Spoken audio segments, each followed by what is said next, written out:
Welcome to Shalini ಕೈಪಾಕ. ನಾನು ಇವತ್ತಿನ ವಿಡಿಯೋದಲ್ಲಿ ಸಮ್ಮರ್ ಸ್ಪೆಷಲಾಗಿ ಮಾವಿನ ಹಣ್ಣಿನ ಐಸ್ ಕ್ರೀಮ್ನ ಮಾಡ್ತಾಯಿದ್ದೀನಿ.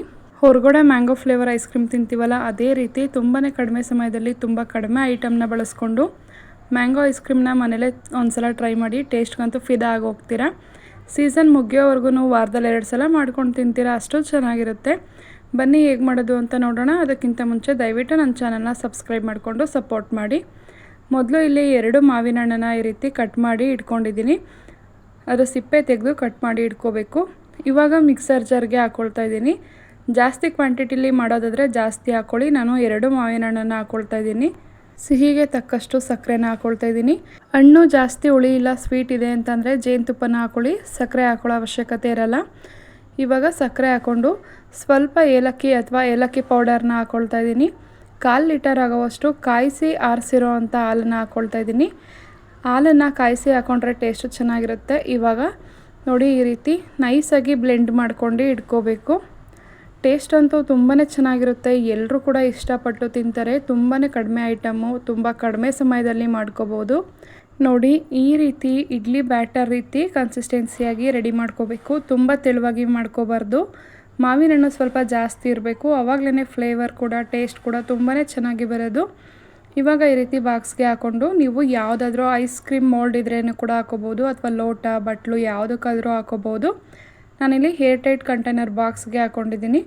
ಇವಾಗ ನಮ್ಗೆ ಯಾವುದು ಡ್ರೈ ಫ್ರೂಟ್ಸ್ ಇಷ್ಟ ಆಗುತ್ತೆ ಅದನ್ನು ಈ ರೀತಿ ಚಾಪ್ ಮಾಡಿ ಉದುರಿಸ್ಕೋಬೇಕು. ಟೇಸ್ಟು ತುಂಬಾ ಚೆನ್ನಾಗಿರುತ್ತೆ. ಐಸ್ ಕ್ರೀಮ್ ತಿನ್ನುವಾಗ ಮಧ್ಯೆ ಮಧ್ಯೆ ಸಿಗ್ತಾಯಿದ್ರೆ.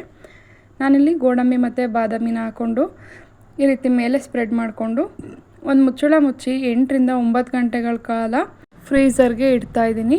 ಬೇಕು ಅಂತಂದರೆ ಓವರ್ ನೈಟ್ ಕೂಡ ಮಾಡಿ ಇಡ್ಬೋದು. ರಾತ್ರಿ ಮಾಡಿ ಬೆಳಗ್ಗೆ ಕೂಡ ತೆಗಿಬೋದು. ಟೇಸ್ಟ್ ಅಂತೂ ತುಂಬಾ ಚೆನ್ನಾಗಿರುತ್ತೆ. ನೋಡಿ, ಇವಾಗ ಓಪನ್ ಮಾಡಿ ತೋರಿಸ್ತಾ ಇದ್ದೀನಿ.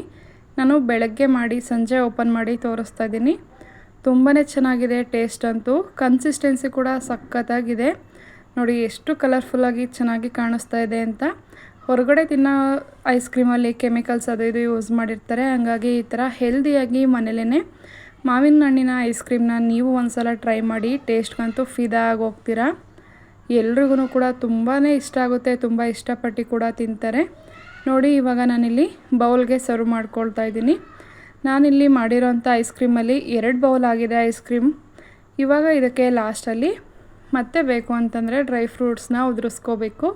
ದ್ರಾಕ್ಷಿ ಕೂಡ ಕಟ್ ಮಾಡಿ ಹಾಕೋಬೋದು. ಟೇಸ್ಟು ತುಂಬಾ ಚೆನ್ನಾಗಿರುತ್ತೆ. ನಿಮ್ಗೆ ಯಾವ್ದು ಇಷ್ಟ ಆಗುತ್ತೆ ಆ ಡ್ರೈ ಫ್ರೂಟ್ಸ್ನ ಹಾಕ್ಕೊಳ್ಳಿ. ನೋಡಿದ್ರಲ್ವ ಮಾವಿನ ಹಣ್ಣಿನ ಐಸ್ ಕ್ರೀಮ್ ಎಷ್ಟು ಮಾಡೋದು ಸುಲಭ ಅಂತ. ವಿಡಿಯೋ ಇಷ್ಟ ಆಗಿದ್ದರೆ ವಿಡಿಯೋಗೊಂದು ಲೈಕ್ ಮಾಡೋದನ್ನು ಮರಿಬೇಡಿ. ದಯವಿಟ್ಟು ನನ್ನ ಚಾನಲ್ನ ಸಬ್ಸ್ಕ್ರೈಬ್ ಮಾಡಿಕೊಂಡು ನಿಮ್ಮ ಫ್ರೆಂಡ್ಸ್ ಫ್ಯಾಮಿಲಿ ಜೊತೆ ಶೇರ್ ಮಾಡಿ. ಪಕ್ಕದಲ್ಲಿರೋ ಬೆಲ್ ಐಕನನ್ನು ಪ್ರೆಸ್ ಮಾಡಿ. ಇದೇ ರೀತಿ ನಾನು ಯಾವುದೇ ವಿಡಿಯೋ ಹಾಕಿದ್ರೆ ನಿಮಗೆ ಬೇಗ ನೋಟಿಫಿಕೇಷನ್ ಬರುತ್ತೆ. ಪ್ಲೀಸ್ ಎಲ್ಲರೂ ಸಪೋರ್ಟ್ ಮಾಡಿ, ಸಬ್ಸ್ಕ್ರೈಬ್ ಮಾಡ್ಕೊಳ್ಳೋದನ್ನು ಮರಿಬೇಡಿ. Thank you for watching my video.